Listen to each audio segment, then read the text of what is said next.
مرحبا بكم في قناتكم تدعي إليكم أبرز العناوين. زلزال ضخم سيضرب قبل قليل.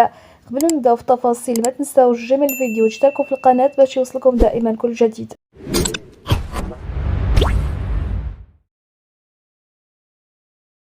رفعت السلطات اليابانية اليوم تحذيراتها من إمكانية تعرض الأرخبيل لزلزال وصف بالضخم وقد يتسبب في أضرار جسيمة وخسائر في الأرواح.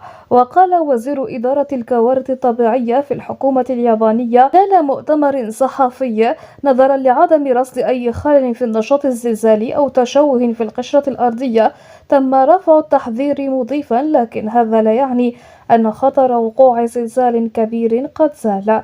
أوضح أنه يتعين على السكان عدم التخلي عن إجراءات مثل تأمين الأثاث والتأكد من أن أفراد الأسرة يعرفون مواقع ملاجئ الإخلاء وتخزين أغذية الطوارئ، داعيا المواطنين إلى البقاء متنبهين لهذه التدابير الاحتياطية اليومية وأن يظلوا يقظين تحسبا لزلزال ضخم يمكن أن يحدث في أي وقت وفي أي مكان.